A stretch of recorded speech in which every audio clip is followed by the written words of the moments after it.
Cecilia's journey begins after she nearly drowned as a child. She was clinically dead for 7 minutes in a frozen lake, a miracle she credits to divine intervention.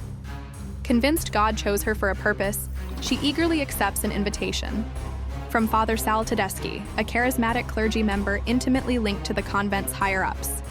Her arrival reignites relationships with Sister Gwen, Benedetta Porcaroli, a rebellious fellow novice, and Sister Isabel, Giulia de Renzi, who is more reserved and distant. Upon arrival, Cecilia is greeted with ceremony. Deacon Enzo and Mother Superior give tours of the beautifully frescoed halls while subtly warning her that the catacombs are off-limits. Gwen greets her with warmth, even sharing a cigarette in secret. Their bond is warm, open, and rebellious against the convent's strict decorum. Isabel offers caution, implying that Cecilia still has time to reconsider her life choice. During her orientation, Cecilia also meets the senior nuns, including Sister Francesca, an enigmatic elderly figure. Isabel later warns her to treat the elderly sisters gently, saying, "Play along with their delusions." The tone is serene yet suffused with subtle dread. Cathedrals of solace with corridors that seem just a dim breath away from darkness. Cecilia solemnly takes her final vows in a grand ceremony led by Father Tedeschi and Cardinal Franco Marola.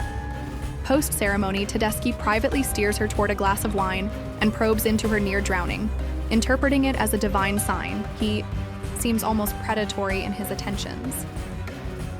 Soon after, Cecilia's reverence for the convent intensifies.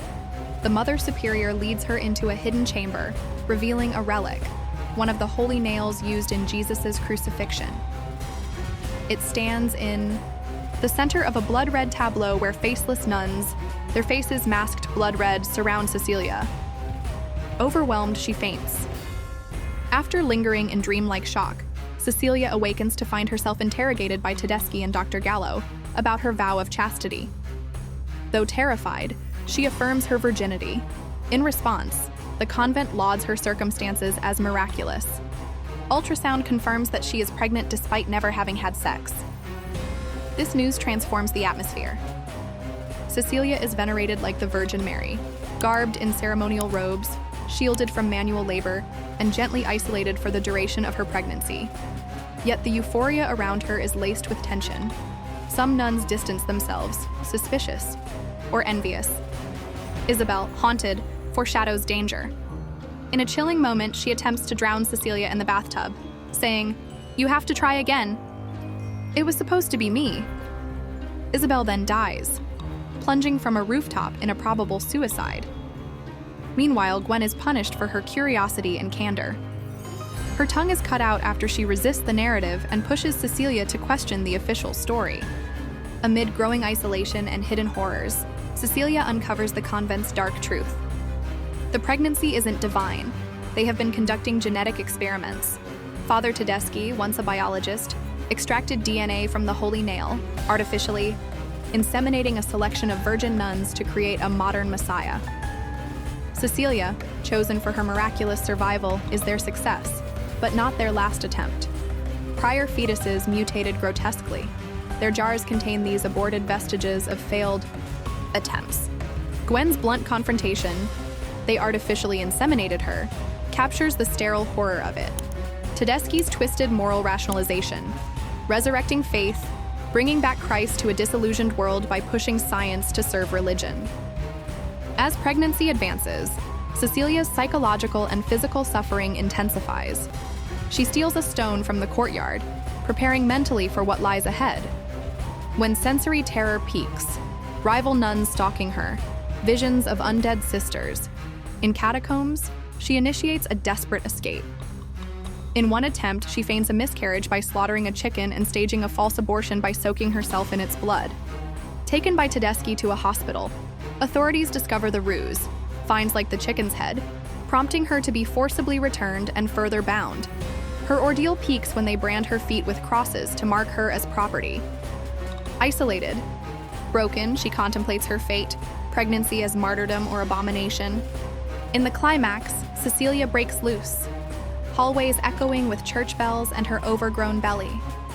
She seeks revenge, Mother Superior. She bludgeons her with a crucifix. Cardinal Marola, She strangles him with her rosary. Father Tedeschi's lab. She douses the lab with ethanol and sets it ablaze. Tedeschi, partially burned and enraged, intercepts her. Chased into the catacombs, she glances upon Gwen's mutilated corpse.